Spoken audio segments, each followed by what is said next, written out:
Hello, today we're going to be demonstrating how to properly install a WaveArmor floating dock system. Our goal with this video is to give you a better understanding of WaveArmor dock components and how to properly install them. There are two key items you will need to determine before the date of the installation. To do this, you will need to assess the location of the install in person. Item number 1. Where's the dock going to be installed? Determine the location of the dock at the shoreline.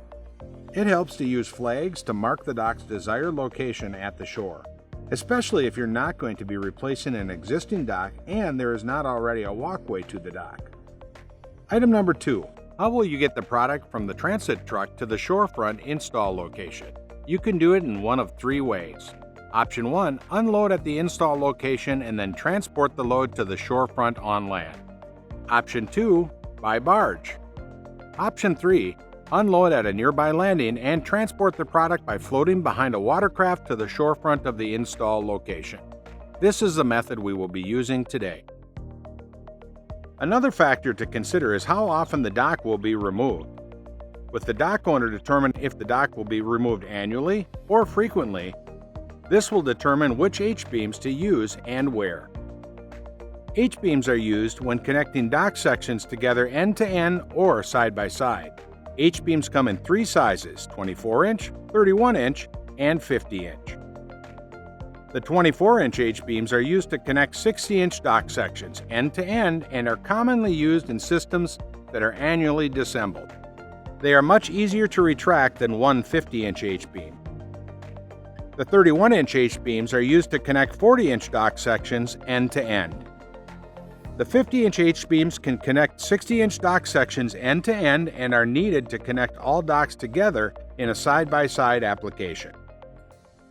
Now that you have the installation date approaching, you will need to acquire a truck and trailer with the room and weight capacity to handle the load safely during transit. Safety should always be our #1 priority. To avoid injuries, please wear your protective eyewear and earplugs when necessary. And don't forget about the sunscreen. Before you leave your facility, you should go through the entire inventory of the job and make sure all WaveArmor components are accounted for and intact. Spending the time to double check and make sure the equipment and product are accounted for and are in working condition will save you lost time during the installation. WaveArmor includes a complete pack of hardware with every WaveArmor component. In addition, WaveArmor has a kit available that includes miscellaneous fasteners and backup items for your basic installation. We recommend that you do not just throw everything into a box or bucket. Being organized helps with proper assembly but also efficiency. Before you begin the installation, it's necessary that you have all the tools required to properly get the job done. Here are the tools and supplies you will need for the install. Dawn dish soap, dead blow hammer, ratchet strap that is 2 inches wide by 8 feet long, or a modified power winch with 3/8 inch diameter steel ratchet strap hooks. You will also need box end wrenches, a level, tape measure and PVC pipe which you should pre-mark in 1 foot increments, a broom, post pole pounder, and a post puller. The post puller is not necessary for the installation.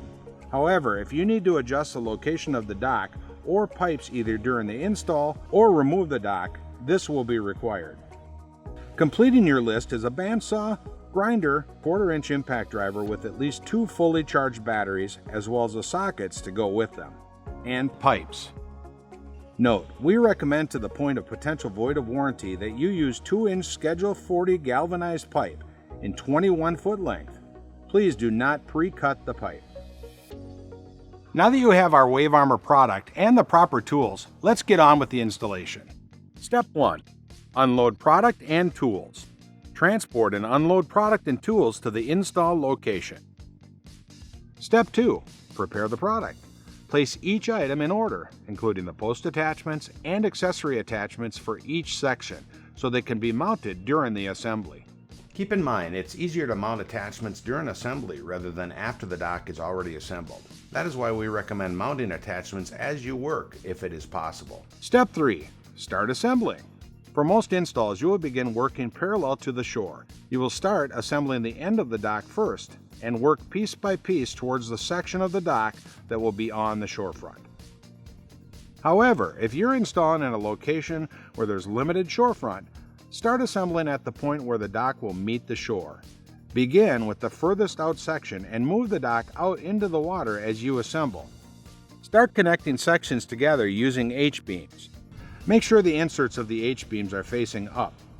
Then apply Dawn dish soap to the H-beams and use the dead blow hammer to pound them into place until they are flushed in line with the dock section. Secure the H-beam section by using the impact driver, washer, and bolt. Once the section is connected, remember to mount any attachments before connecting to the next section. Use the impact driver and sockets with the proper fasteners to secure them to the dock section.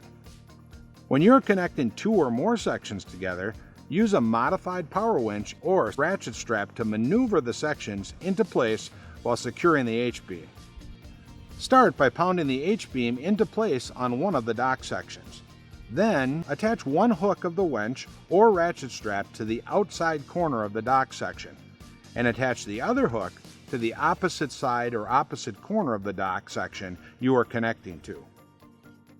Using a scissoring motion to prevent binding, these sections will slide into place. This is easier than using a dead blow hammer by itself. After the section is attached, the modified winch or strap may be removed and used for the next section during assembly. Again, if you plan on using a power winch, it has to be modified with proper hooks, as we described earlier. To complete the section, use a bolt, oblong washer, and an impact driver to secure the H-beam to that section. It is critical that you use an oblong 3/4 inch washer instead of a standard washer to lock the H-beams into place and prevent any side-to-side movement or separation. Continue to connect each section to the next while adding attachments as needed until the dock is fully assembled. Step 4. Move the dock into place. After the dock has been fully assembled, you will then pivot it from the shorefront to the predetermined location on the water. If you assembled the dock at the shorefront location and pushed the dock out while assembling, you should already be in the correct position, but you will need to adjust the dock into the precise spot on the water and shore. Make sure the ramp is also in place. We have 2 ramp options, a 7-foot and a 12-foot 8-inch ramp. Ramp choices should be based on the terrain of the shoreline and water levels throughout the year. For level shorelines with little water fluctuation, the 7-foot ramp is ideal. For shorelines where you need to go over a rock, come off a seawall, or have moderate or extreme fluctuation in water levels, the 12-foot 8-inch ramp is recommended. Step 5. Securing the dock. Once you have the dock in the desired location, you will want to start securing it to the lake bottom with pipes. The recommended spacing on dock pipes is 20 feet. If you are securing in rough water, you might have to go as little as 10 feet increments between the pipes. When you are preparing to put in the pipes, have others help you hold the dock in its exact position. If you have to anchor dock sections in deeper water, we recommend using our Wave Armor heavy-duty mooring kit. Having the dock sections in their desired location enables you to measure how long the pipes need to be. Using a PVC pipe pre-marked with 1-foot increments, go through the post attachment bracket on the dock section until you reach the surface of the lake bottom. Record this measurement as your water depth. Your water depth measurements plus 6 feet is the length you will cut your pipe to. You need this extra 6 feet because 3 feet is needed to secure down into the lake bottom and 3 feet is needed to be above the surface of the dock to allow for the changing water height. Remember, you must measure each pipe's position individually. Never assume that the depth or lake bottom is the same no matter how close together the brackets may be. After measuring all the pipes, cut the pipes with a bandsaw. If possible, do this on the shore. Then smooth the edges with a grinder to help prevent potential injuries. Secure pipes by placing them through the post attachment bracket into the water to the lake bottom.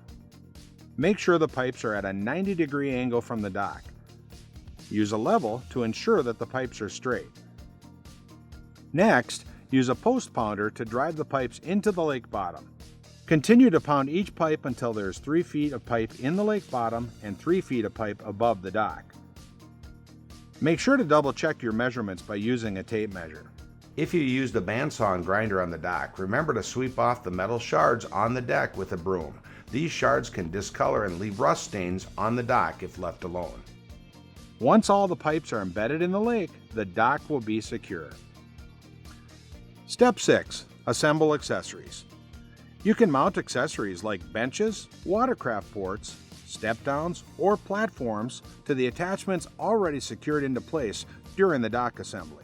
Again, this is where you will utilize an impact driver and wrenches as needed. Lastly, you can attach your pipe post covers with or without your solar lights. While not all dock installations will have these, the majority of time they do. If there are currently no covers on the pipes, double check the exposed pipes to ensure there are no sharp edges, as that can lead to potential injury.